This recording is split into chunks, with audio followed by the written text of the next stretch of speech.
চিংড়ি মাছের ভাপা তো অনেকেই অনেকভাবে খেয়েছেন, তবে আজকে আমি একটু অন্যভাবে আপনাদের চিংড়ি মাছের ভাপা তৈরি করে দেখাবো। তো আজকের আমাদের রেসিপি হলো খুঁড়ি চিংড়ি। এই যে দেখুন, এইরকম একটা নারকেলের খুঁড়ি নিয়ে তার মধ্যে করে কিন্তু আমি চিংড়ি মাছটা আজকে ভাপাবো। তাহলে চলুন আজকের রেসিপি শুরু করা যাক। আজকে তৈরি করব চিংড়ি মাছ দিয়ে খুঁড়ি চিংড়ি বা মালাই চিংড়ি বলতে পারেন, মানে নারকেলের যে মালাটা হয় বা খুঁড়িটা হয় যে যেরকম বলে, তো সেটার মধ্যে করে আজকে এই চিংড়ি মাছটা ভাপা করব। তো তার জন্য আমি এখানে চিংড়ি মাছ নিয়ে নিয়েছি। চিংড়ি মাছগুলোকে খুব ভালো করে ধুয়ে বেছে নিয়েছি। এবারে চিংড়ি মাছগুলোকে প্রথমে আমাদের ম্যারিনেট করতে হবে। তো ম্যারিনেটের জন্য লাগছে নুন,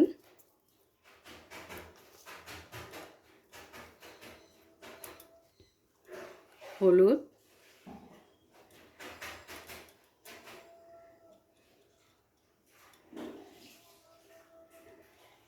আর দিয়ে দেবো কাশ্মীরি লঙ্কা গুঁড়ো।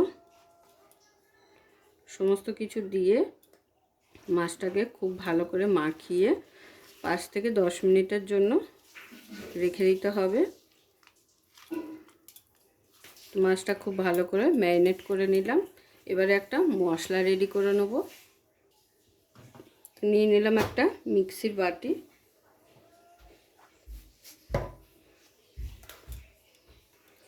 মাছের পরিমাণ বুঝে কিন্তু মশলাটা রেডি করতে হবে। যতটা মাছ নেবেন ততটাই কিন্তু মশলাটা বানিয়ে নিতে হবে।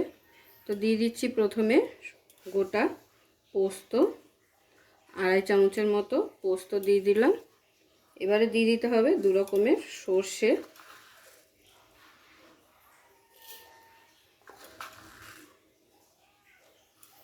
কালো সর্ষেটার ভাগটা একটু বেশি দেব, তাতে করে কি হবে, একটা সুন্দর ঝাঁঝ উঠবে।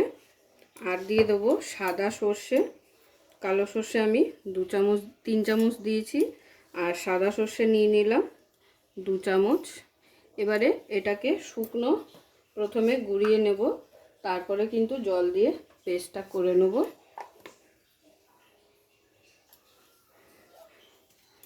তো দেখুন, শুকনো কিন্তু আমি এইভাবে আগে প্রথমে গুঁড়ো করে নিলাম। তো খুব ভালো করে কিন্তু গুঁড়োটা করতে হবে, একদম মিহি করে, না হলে কিন্তু দানা দানা থেকে যাবে। এবারে এর মধ্যে দিয়ে দেবো নিজেদের স্বাদ অনুযায়ী কাঁচা লঙ্কা, আর দিয়ে দেবো একটুখানি নুন, আর সঙ্গে দিয়ে দেবো জল, আর দিয়ে দিচ্ছি সামান্য একটু সর্ষের তেল। সর্ষের তেল দিয়ে সর্ষে পেস্ট করলে কিন্তু খুবই স্মুথ একটা পেস্ট তৈরি হয়। এবারে এই সমস্ত কিছুকে আবারও একসাথে একটা পেস্ট বানিয়ে নেব।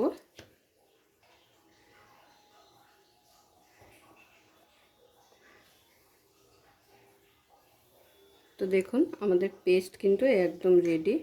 তো আপনারা চাইলে কিন্তু এর সঙ্গে নারকেলও মিক্স করতে পারেন, কিন্তু আমি নারকেল ছাড়াই এটা বানাচ্ছি আজকে। এবারে একটা বাটি নিয়ে বাটির মধ্যে চিংড়ি মাছটা ঢেলে নিচ্ছি। আর নিয়ে নিতে হবে যে মশলাটা আমরা রেডি করলাম সেটাও।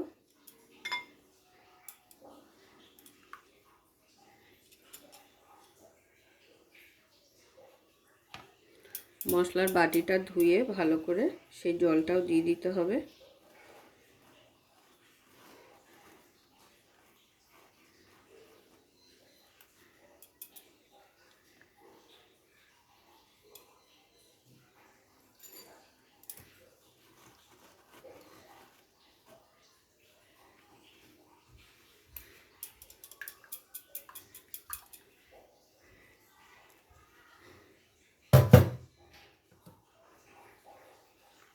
এবারে খুব ভালো করে মাখিয়ে নেব।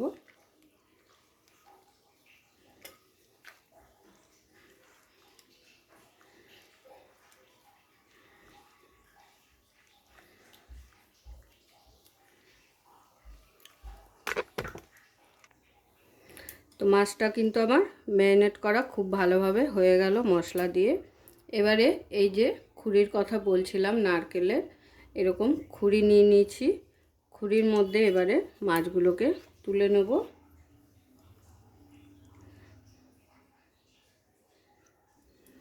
এবারে বাকি যে মশলাটা আছে সেটা কিন্তু এর মধ্যে অল্প অল্প করে দুদিকে দিয়ে দেবো। আর দুটো খুরিতে কিন্তু নিয়েছি, একটা খুরিতে তো ধরবে না।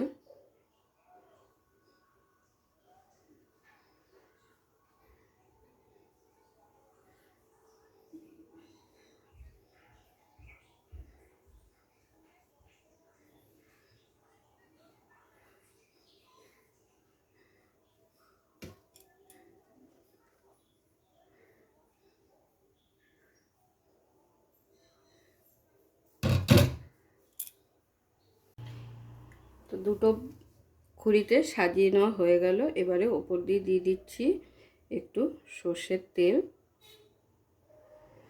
আর দিয়ে দেবো দুটো করে কাঁচা লঙ্কা চেরা।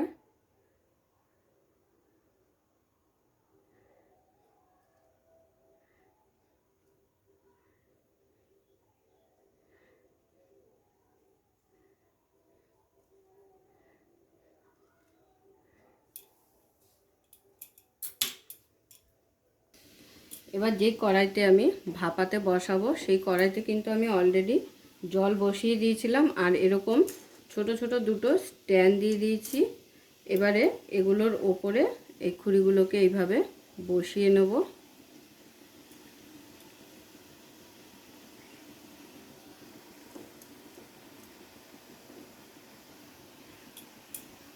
আর উপর দিয়ে চাপা দিয়ে দেবো লাউ পাতা দিয়ে। তো যেহেতু লাউ পাতাগুলো একটু ছোট ছোট, তো সেই জন্য দুটো করে পাতা দিয়ে দিচ্ছি।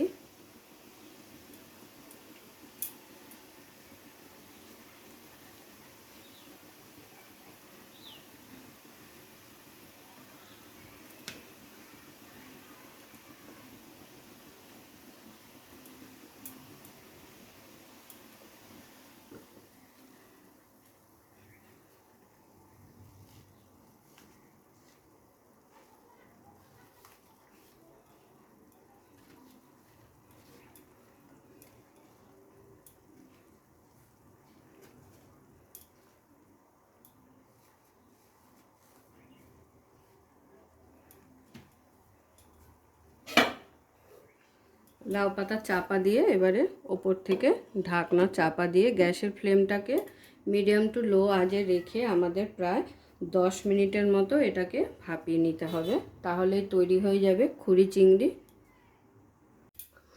তো দেখুন প্রায় 10 মিনিট হয়ে গেল, আমি কিন্তু ঢাকনা চাপা দিয়ে রান্নাটা করে নিয়েছি।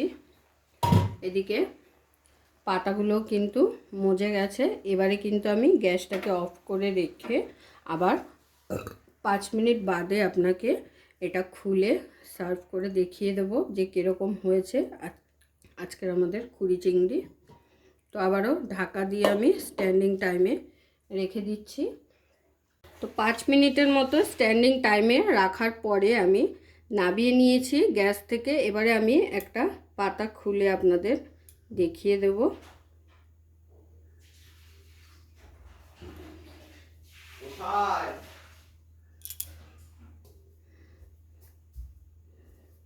তো দেখুন দেখতে যতটা সুন্দর হয়েছে খেতেও কিন্তু অসাধারণ লাগে। যতক্ষণে না তৈরি করে খাবেন এর স্বাদটা কিন্তু বুঝতে পারবেন না যে খেতে কীরকম হয়।